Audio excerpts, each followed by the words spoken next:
Hello and welcome on France 24 and Radio France International for an interview with the President of Rwanda, Paul Kagame. With me for this interview, Alexandra Branjon from RFI. Mr. President, hello. Mr. President, you welcome, I quote you, as an important step, a recent report by French historians. It was commissioned by the French President, Emmanuel Macron, and the report concludes that France had, I quote, an overwhelming responsibility in the 1994 genocide against the Tutsi.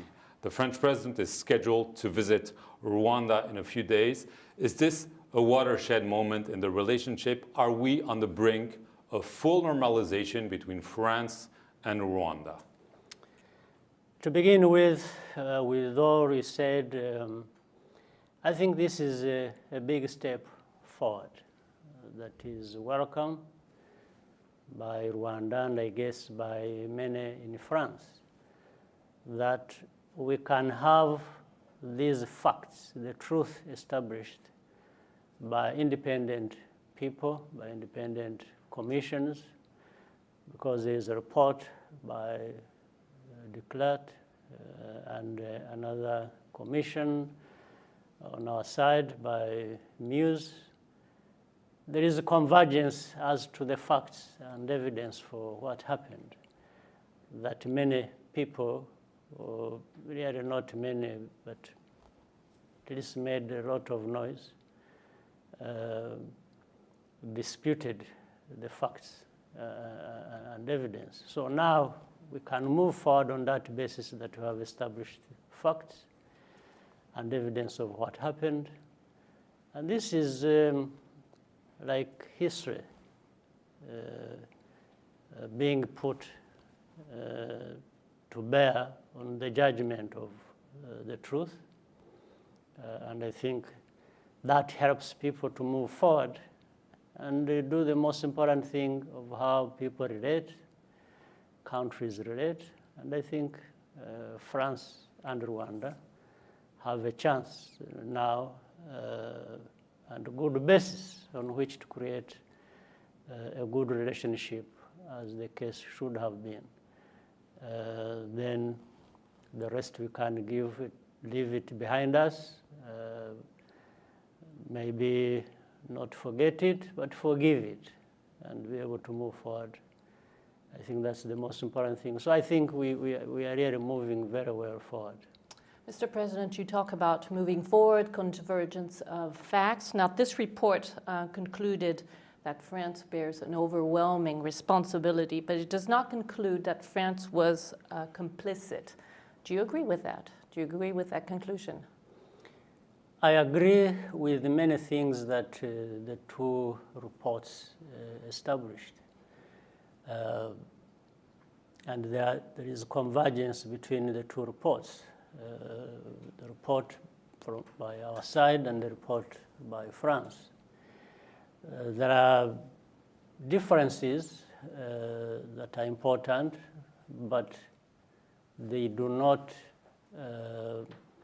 erase the most important work that has been done of establishing the truth to a great extent. And I'm really not the one to make the conclusion. If in a report left some things not concluded, I'm not the one to make a judgment to say they should have said it like that, because these were independent reports. And I think more work can still be done moving forward. But the most important thing has been covered, and that is when you talk about the overwhelming responsibility, that is loaded. It's huge. It means a lot. So it's not up to me to conclude and say this is what they should have said or this is what it is. But it is something I can accommodate and say, okay, let's go with the most important thing that has been established by both. That overwhelming responsibility. How to technically or legally interpret it is not really my intention or business. You say accommodate, but less than 10 years ago in an interview in 2014, you said France was not only complicit but actively participated in the execution of the genocide. So what has changed between now and then? Well, as we were saying, we are talking about the reports established or written by different commissions from different places. And for me, I'm entitled to my own opinion because I also lived this situation. I was in it, and so I said what I said. I may even believe what I said at that time, even now, but we are talking about independent commissions that went into whatever they did. Whether they, and the fact that you say they didn't come to a conclusion one way or the other, well, that's their problem. It's not mine. And for me, I was speaking as a person who experienced the different things and who was in the situation, who saw, who heard, who interacted with many instances and people. So, but I wasn't making a report. I was just free, as a free person, describing and defining what I thought the matter was. Right. So I'm really not going to be prejudging things. I'm not that person. Right. The United States, United Nations, Belgium, the former colonial power, have all formally apologized for what they did or didn't do back in 1994. France hasn't done so. Would you like France to do so as a gesture of goodwill to build this new relationship that you're describing? All that matter is upon France to decide what they think is best for them. The worst thing I can do, which I would not actually wish to do, is to ever ask anybody to apologize or to do this or that. I leave it to them. That's when it comes out honestly, genuinely, and people. It's the world that judges. It's not just me. But it would be an important gesture. I understand you're not going to call for it, but if it happens, you would deem it as an important. I think so. If anybody recognizes a problem and says and does things about it, I think that's the best outcome. Right. Absolutely, I would appreciate that. Right. As you would appreciate a French ambassador going to Rwanda after years of not. Yes, we are in a process of You think normalization. this is on the horizon? I mean, very soon. I would wish that was the case. Again, that's a matter of France to decide. But I think it would be a good thing, and we could keep building the momentum of a strong relationship. Now, sir, a few years ago, a Rwandan Inquiry Commission came out with the Muccio report, which recommended legal action against some French officers who had been in Rwanda in '94. Is this still the case today? Would you still like to see legal proceeding against officers, French officers? I think the dynamics keep changing. One thing calls for the other. What is constant here, there is always going to be reciprocity. If someone extends a hand to you, you extend yours. If one doesn't, you don't. I think what is happening today, remember that Muccio Commission recommended that on the basis that actually there was an activity here in France aimed at indicting our officials or officers of the military. So it was more or less in response to that. I'm not talking about whether that should have been the case even before, but I'm saying on the basis that there was this effort from France to indict our officials, and the commission had been underway to establish the truth. They also came up with this response of actually saying, no, it's not Rwandans who are responsible for this. It's actually these of individuals in France who are responsible. So there was that sort of reciprocity in terms of indictment. That is the basis. So I think So that's some over of today. these things, I think the dynamics have changed. Absolutely. Speaking of the change of dynamics, the French foreign minister at the time, Alain Juppé, recently wrote an opinion piece in which he said that he regrets not doing more back in 1994. This is a man who, when you previously came to France, said he would never shake your hand. Do you think things are changing and that you might shake his hands today? Well, I think that's from what I've just said a moment ago. If somebody, it depends what is at stake. What he said at that time, if it has changed, I see no problem myself. I'm not too prejudiced in many cases and not to do one thing or the other. If things have changed, they have changed. I don't tend to be caught up and remain in the past myself. I always want to move forward. During your stay in Paris, you're scheduled to meet some French military officers who were in Rwanda in '94. This is a first. Why have you decided that? What for? I think it's in a way useful gesture for us to meet and just reconnect in some way, even if it was remotely. Because again of what is happening now, when the two commissions did their work, they established different things, including names coming up for attempting to do this or doing this, and so and the officers I'm going to meet in one way or the other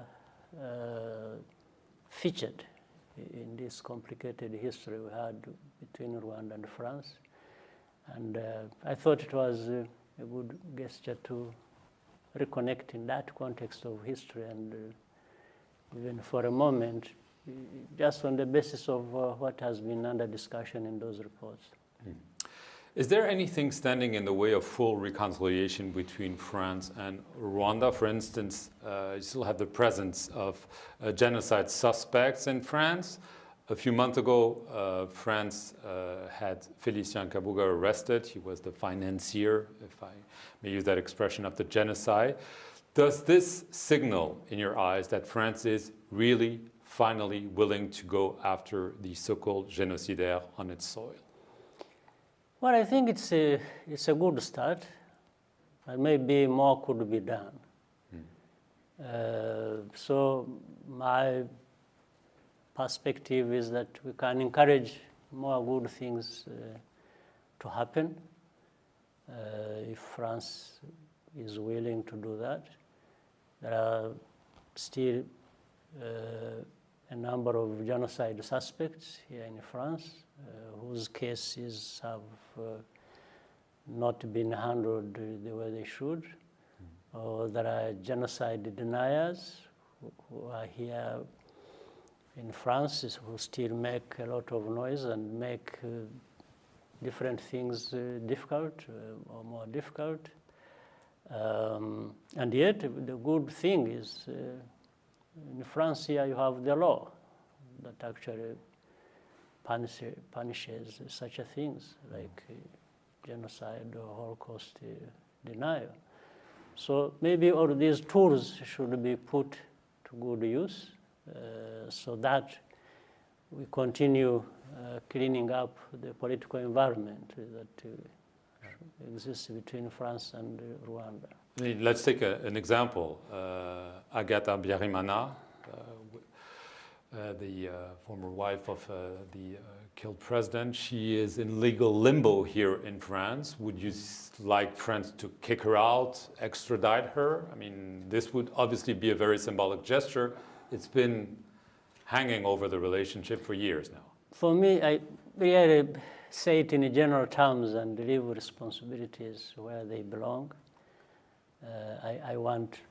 I'm not going to, by the statement itself, I think once France is willing to move in that direction as prescribed, I think we can continue to get things much better. Whether Gata or other individuals, there are many here, and as I say, But she would be an important one. You agree with that? she's one of those. She's one of those. She's on the list.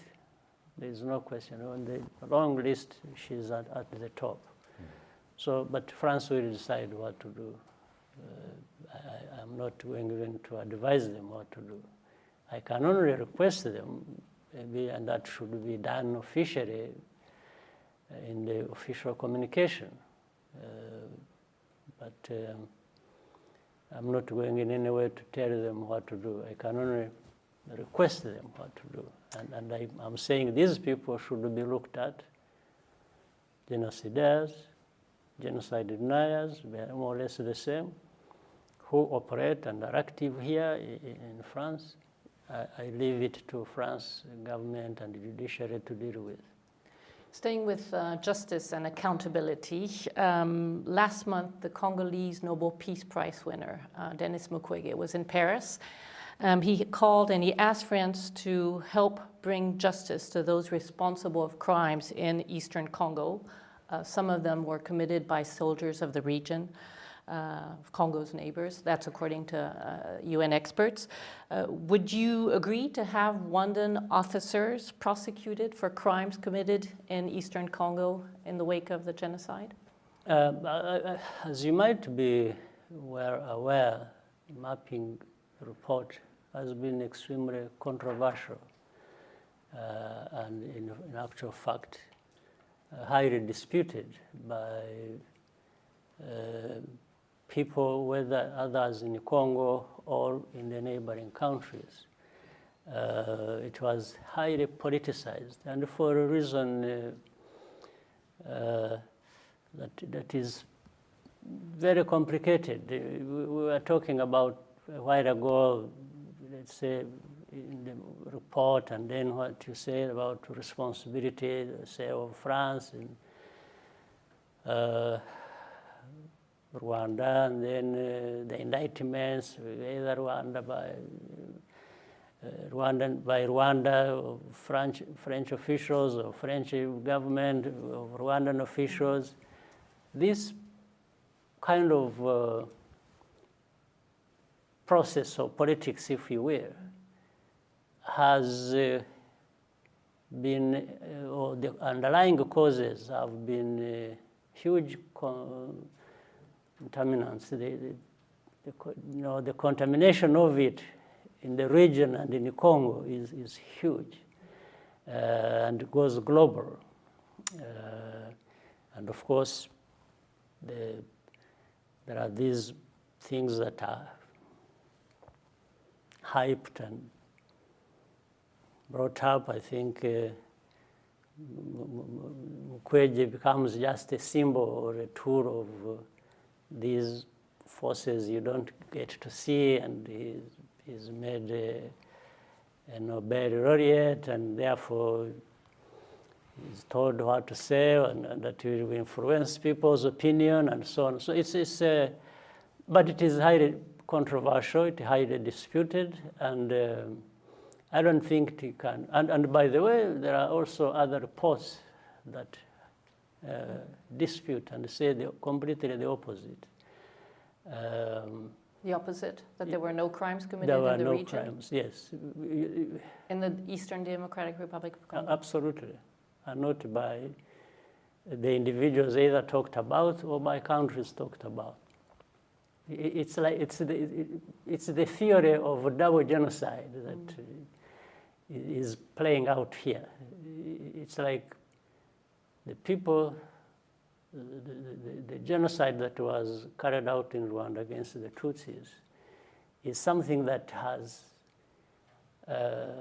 heard vibrations going across the world and about the responsibilities and so on. So, and it has turned a full circle, and it's like people are saying, no, no, but these are not the only ones who died, even the others. And therefore, there were 2 genocides, and then it comes from Rwanda, it goes to Congo, then so it's such that even the truth, the actual people who died or who were or who killed them, who did the killing, will never come out because of this intoxication of fighting to establish 2 genocides taking place. That's what I'm saying.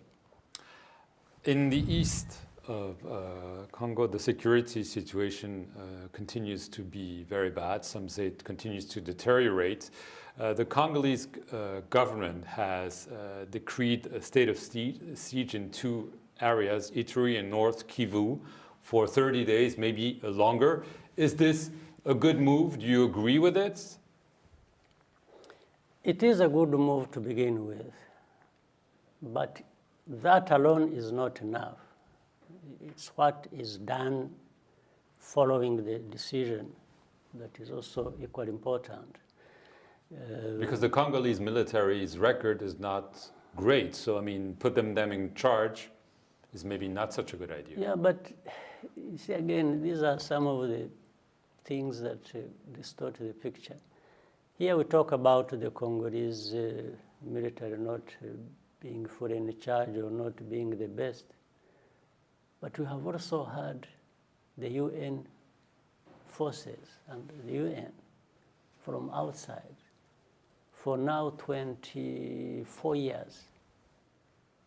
So talking about the Congolese military not being the best or good in any way, and then forgetting the fact that you have actually, the world has put a force there. Not only, and that force that has been put there for the last 24 years spend 1.5 billion US dollars. So you calculate how much. Surely those people who do that need to be saying, well, this has been the outcome. You know, we got value for our money this way. Nothing to show for it. So let's again, and it is the whole background of that situation in the region, Congo, what we have just talked about, this happened, but there are still these responsibilities of the world that are kept, you know, silent or put underground. And nobody says, yeah, but what have you been there for 24 years? You went there to solve a problem. What happened? It's a failure? I think it's a big, big failure. It's an understatement to say it's a failure. So our region has seen many overlapping complex issues and problems, and which the whole world just prefers to give a remedy like that of, you know, naming somebody, you know. So like Mukwege has been given a Nobel laureate probably to bring solve problems of Congo, but we are still stuck whether with him or with the UN force, with everybody. And then once people have come to such a failure, they just find it easy and as if it's like, and then they pick out some individual, this one did this one did that. No, but there is this so much that has been put here to address the problem, and we still have the problem. So I think the state of emergency, for me, it was like saying, there is a big problem here. Let's take measures that give us a good start to deal with it. This is why I'm saying it's one thing to establish the state of emergency. For me, I would do that if I were.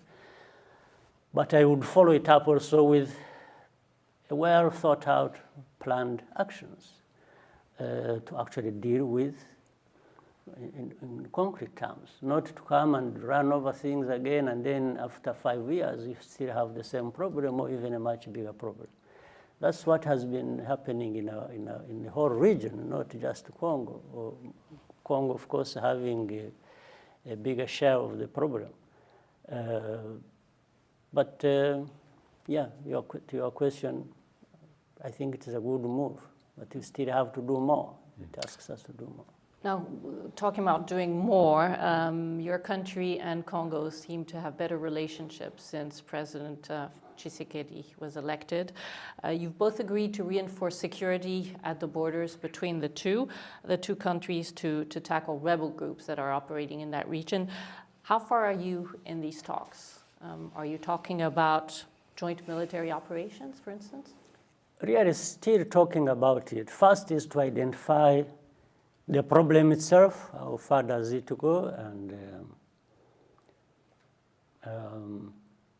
then plan how to move forward, which are the most important steps to be taken first, so we are still having a good discussion. But the most important thing here is at least there is that environment where we can talk to each other, which was lacking before. And then always people working together, they will find a solution. It's when people don't work together that they will, and that has characterized the past as we have seen it. But joint military operations could be envisaged. That is, I guess that would not be out of the question. But it always depends on the situation at hand and what people see. Mm-hmm. Always the two sides will talk and see if that is going to work, what are the costs, or what are the benefits, and a decision can be made. I think here people need to be flexible. Because UN experts are saying that Rwandan troops are already intervening in the DRC and already conducting operations. Is that an example? Yeah, but I wish they could go beyond that and ask themselves, meaning the UN, why would Rwanda have to go to Congo at all when they are the ones responsible for the situation? Yes, but does that mean that you're acknowledging that Rwandan troops are in the DRC? No, I'm acknowledging that the UN making that report is actually a failure in the Congo. That's what I'm talking about. Yes, total failure. But so are Rwandan troops in the DRC as we speak? No, if we were there, we wouldn't be failing. I assure you, we wouldn't fail to deal with the problem.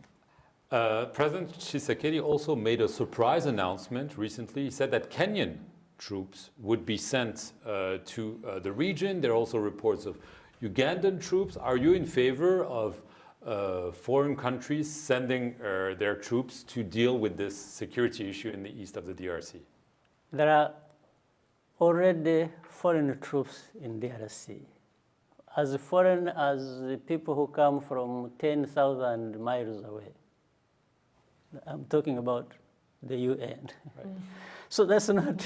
So it's enough, or is this... So I'm saying, if you are looking for foreigners as a big problem, we already have a big problem, because what does somebody from 10,000 miles away know about the DRC? But we have them there. That's one thing. Second, I am for DRC being able to make a decision they think is appropriate and act upon that. DRC should be able to make its own decisions. They should have the freedom to do so. If they want to work with their neighbors, I think, why should people see that as a problem? Whichever neighbors they want to work with, whether it is Uganda, Rwanda, Angola, Congo-Brazzaville, Zambia, Tanzania, Burundi, there are so many neighbors of Congo. If they want to work with them to deal with a particular problem they think one country or the other can help in, I think we should all welcome it.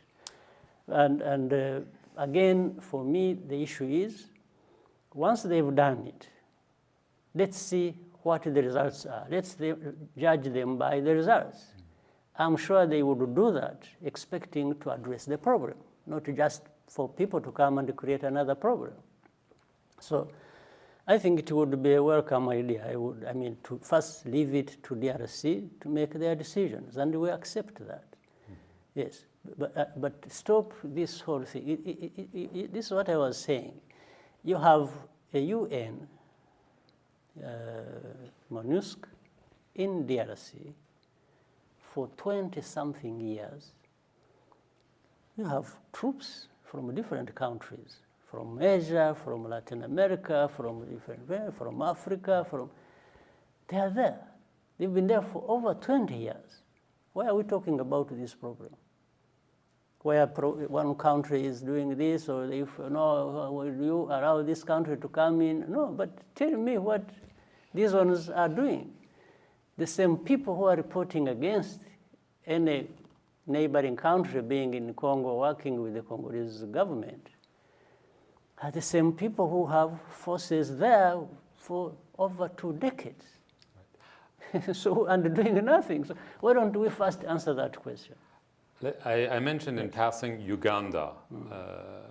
You didn't attend the swearing-in of President Yoweri Museveni. We understand there are tensions between your two countries. What is up between your two countries? Why this bad relationship, and why is it getting worse?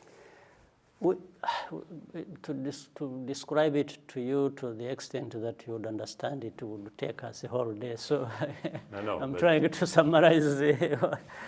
But what is true is we have had misunderstandings, and we have even had efforts to try and resolve them. But things may not be working. But you know, Rwanda has had many problems. We have had our own, which we try to deal with. We keep struggling to improve our country, to make it better, to take it to greater heights. But at the same time, we suffer from being a small country.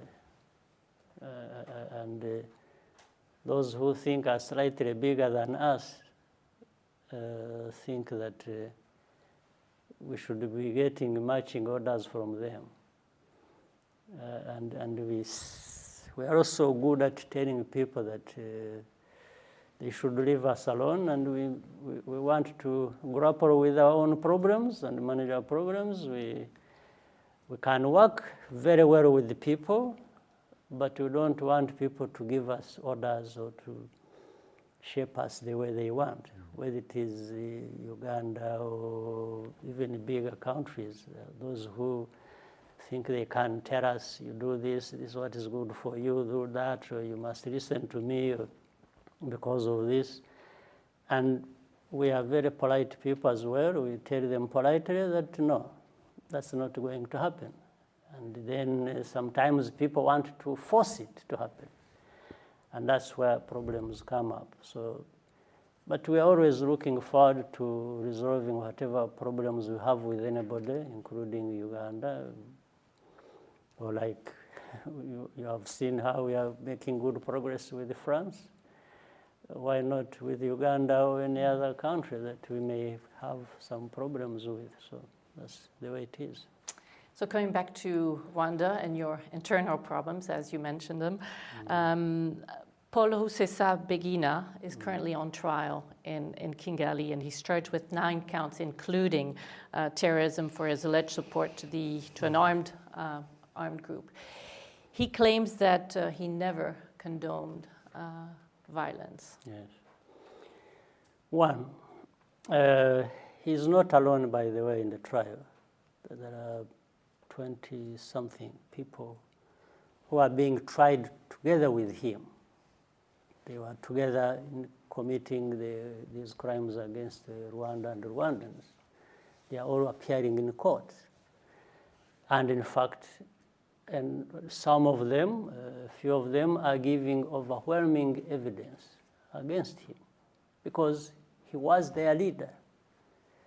And they produced this evidence in court. Now, there is what he says. He may deny a number of things, but 2 things. One, there are actually things he said publicly that even implicate him, that confirm what these other accused are saying about him. But they came from him. Such as? or when he publicly said he's going to make sure that he unseats, brings down the government of Rwanda. And when an interviewer, there are these tapes about him. He hasn't denied, even in the court of law. They said, are you the one who was saying this? He said, yes, because it is obvious. So, and when he was talking about that and talking about his being a leader of some of these organizations. So how does really one, how do you say, this man is innocent? And in any case, let's assume he's innocent. What is the problem with him becoming innocent in the court of law? The court of law will decide on this. So I don't see why people make a lot of noise. He's in the court of law. He's not just being, hidden somewhere under arrest. He's in the court of law, like many others. Yes. Well, you were saying, why do people make a lot of noise? Also, I think probably because the way he was arrested. I mean, he says he was tricked into coming to Rwanda. And what's wrong with tricking a criminal you're looking for? Well, if he is but if he was suspected. Tricked, if he is suspected, right? If he is suspected and is tricked into availing himself, now the next step is, when you get him, where do you put him? If it is in the court of law, I think that's okay. Well, the US, the EU, others have expressed their concerns about him getting a fair trial. When they say this, they suspect that this is actually not the case because of the way he was tricked and because they don't think he will get a fair trial. You have to be concerned when you hear this. Sure. Well, the US, or, I don't know. I think what we are calling US or EU is just what his wife or his daughter are saying or doing, and they go tell people all kinds of lies. Well, the governments make their own judgments as well, I mean, when they say this. So when they said what? Because I don't even understand. They're calling for a fair and transparent trial, which means they suspect he's not getting one. I am calling for fair trial against him myself. So it's not UK or US or European Union. No. I want to see a fair trial myself. Why do you think being fair belongs to Europe or US or anybody, not to us? Why? This is how people, you see, end up being caught up in some of these useless things, and they end up being racist. It's like the only thing to be fair in Rwanda or in Africa, it has to be supervised by Europe or US or some other place. No, absolutely not. I am for fair trial myself. That's why he's in the court of law. Something else could have happened to him if we were just people who do things anyhow. Yes, but he's in the court of law. So why don't people respect our processes? Well, maybe the concern is because several think tanks or organizations have accused your regime of suppressing all type of dissent. And I'll give you another example, the one of the arrest of the gospel singer, Kizito Mihigo, who became a critic of your regime. He was accused of inciting hatred, and he died in police custody. The official version is suicide, but human rights organizations are doubting that. Yes, I can't decide what human rights organizations believe or not believe. For me, I rely on facts. But there's concerns that... The concerns will be there, but who tells you I don't have those concerns myself? But everything is cleared through investigation and through the court of law. So would you accept a probe? They're calling for an independent investigation. Independent what? You mean we should always be having independent investigation for things that happen here in Paris or in France? If somebody dies and somebody comes up and says, no, this man was killed by the police or by somebody. So should we always have independent investigation to find out the truth? Or you are saying, no, your countries, don't deserve that or don't really have to be believed until we have validated it. Is that what is being said? Yeah. What do you answer then to those who accuse you of not allowing political space for the opposition? I'm not responsible for the opposition. No, but they're saying you're not That's not allowing my them business. to exist. How? How can I stop them? How can I stop them? How can you stop them? Yes. How do I stop them? By going after them? No, by actually having a bigger following than them. That's how they get stopped. It's not me who stops them. I'm not responsible in any way. No, I don't. When we go for elections, I don't go campaigning for the opposition. I campaign for myself. That's none of my business. So, you can accuse me of all kinds of things. But if I want to turn around and accuse you of what I think you should be accused of, what do you say? We were talking about earlier about the problems between France and Rwanda, right? Which we are trying to address. So which means I can have a number of things I am accusing France of, or UK, or US, or you think that, no, these are above reproach, you shouldn't be talking about it, they can only talk about you. But again, this is what I was saying. Some of us don't accept that. We just, To finish, Mr. President, you've been head of state for 21 years. The next presidential elections are in 3 years. Yes. Will you be running? Above all, I wish God continues to give me good health, right? That's at a personal level. The rest of politics, Rwandans will decide, and maybe I can also decide personally. I can decide even when Rwandans say, no, we still want you, that is something important. But I can say, you know what? I feel I need to go and do something else. But for Such as? there are many things I can do. I can just go home and rest, read books, maybe write some things, recollect what has been happening in my life and things that I have gone through and what my country has gone through. This is a whole occupation that would make me busy. But for whether I'm going to run next time, or sometimes when I'm asked, and I've been asked this question many times, I find it really irrelevant. Why should people be interested in knowing whether you run or not run?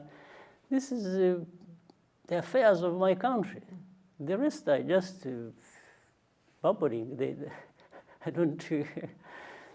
Why should I listen to anybody asking me, are you going to be doing this tomorrow? Okay, I'm a free person. I will do whatever I want. And I will do whatever my people want when that fits my moment.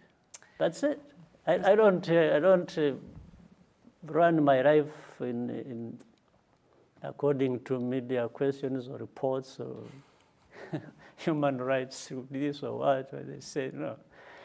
I think we have had enough of this going around forever, but we have to live our lives. We have in the country, we have to live our politics. We have to live as free people who want to operate with others, and that's where I am.